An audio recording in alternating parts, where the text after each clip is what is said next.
Hello, my name is Dr. Joseph Lumpkin, and I'm the CEO and writer of the company Fifth Estate Publishing. Fifth Estate has a goal to provide ancient knowledge to modern readers in modern English. It should be accessible. The commentary should be well stated. And the purpose of our book is books are to bring you, the public and the reader, information on non-canonical ancient literature. Now, when I say non-canonical or non-canon, that really isn't the case a lot of times. For example, we have the Book of Enoch. This is our best-selling book. It's the Lost Book of Enoch, a comprehensive transliteration of the forgotten book of the Bible. There's a lot of controversy on the Book of Enoch right now. People are saying, well, why wasn't Enoch included in the Bible if it was actually word for word copied in the Book of Jude? It was quoted, an entire paragraph was quoted word for word in the Book of Jude. So the question is, why is the Book of Enoch not included in the Bible? And the answer is, well, it is. It is. It is included in the Ethiopic Bible. The Ethiopic Bible has the Book of Jude, or has the Book of Enoch and the Book of Jude in it as canon. Fifth Estate has published a book called the Universal Bible. The Universal Bible of Protestants, Catholics, Orthodox, Ethiopic, Syriac, and Samaritan churches. In this book, we have the canon list of a half a dozen different major splits of the Christian church. And in this book you will find the Book of Enoch and the Book of Jubilees included right alongside our own Protestant 66 books. This Bible has 90 some odd books in it because, for example, the book of 1st, 2nd, 3rd, and 4th Maccabees and the Epistle of Jeremiah and the Prayer of Manasseh and the Wisdom of Sirach and the Wisdom of Solomon and 3rd Corinthians and the Acts of Paul and Thecla and the Epistles of the Thessalonians. These are all books that are actually included in different church canon throughout history. And this book right here contains all of those. This is an encyclopedia of lost scripture.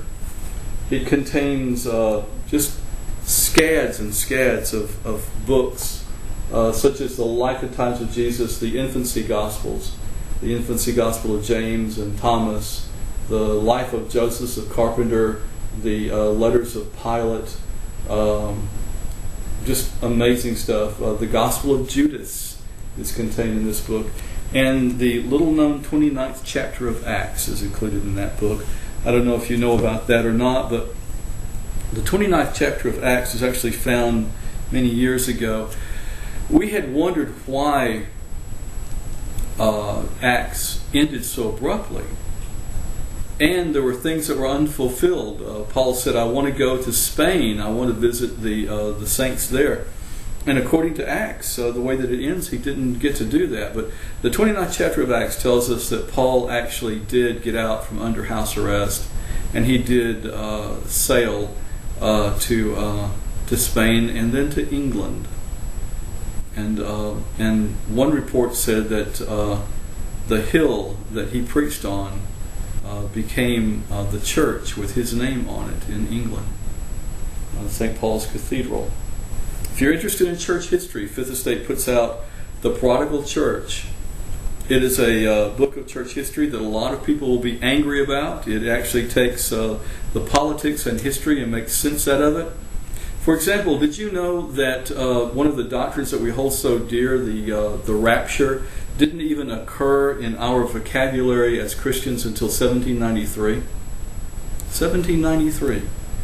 A gentleman wrote a novel in Spain, and it was translated and it gained world attention. It was like the Left Behind series of its day. And in this book, he took pieces out of Thessalonians and pieces out of Revelations, and he combined them into a narrative that formed a very good story.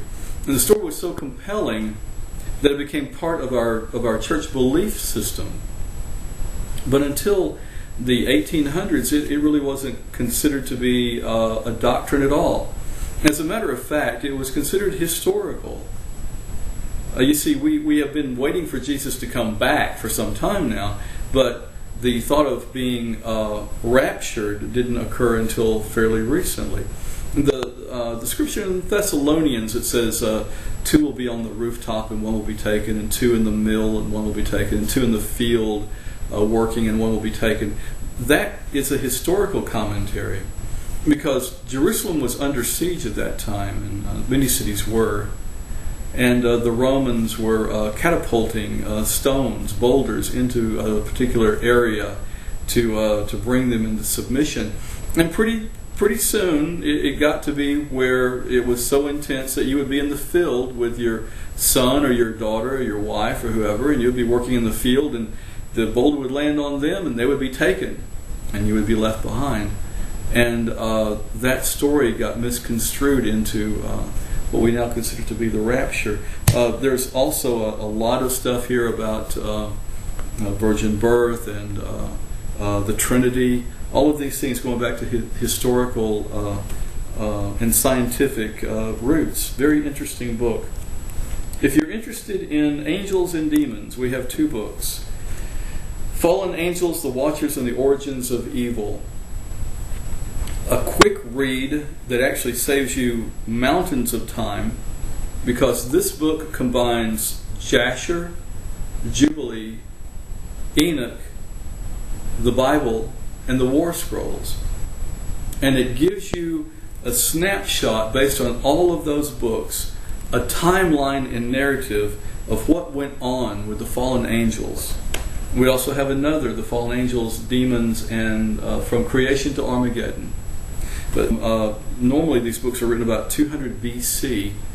One of the main sellers that we have right now is the Books of Enoch, a complete volume containing 1, 2, and 3 Enoch.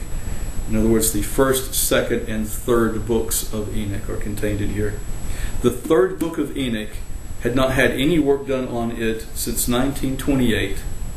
And this is a fresh translation that brings the 3rd book of Enoch into a venue where a layperson can pick up the 3rd book of Enoch and read it for themselves. It's a fantastic book. So if you're interested in Enochian literature and the books of Enoch, this book contains 1st, 2nd, and 3rd Enoch, and it's the only volume in the world right now that is in print that contains all 3 of those books. This book is a guide in reference to the Book of Enoch. It contains the same translation in the that we have in the Lost Book of Enoch, the comprehensive transliteration. And we say transliteration in the first book because we took special pains to make sure that the names and situations, places, nouns were transliterated correctly. This book has that same translation, but a lot more information. For example, this book has information on, for example, the calendar of Enoch. Did you know that the calendar of Enoch is the only calendar in existence that makes the book of Daniel make sense? And that's explained here in this book, and it's combined with information on Daniel that will show you how it actually fits together. You have watched the Lost Books of the Bible on TV, I'm sure, or Banned from the Bible. We have both of those books. This, for example, is the Lost Book of the Bible. It is the Great Rejected Texts. And this book we put out to go with that series on TV. It is not sponsored by them, but it's put out by Fifth Estate Publisher. And it goes along with those particular programs.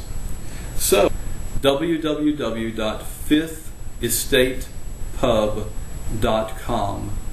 Again, that's www.fiftestate, pub.com. One word, no spaces. Thank you, and have a wonderful day.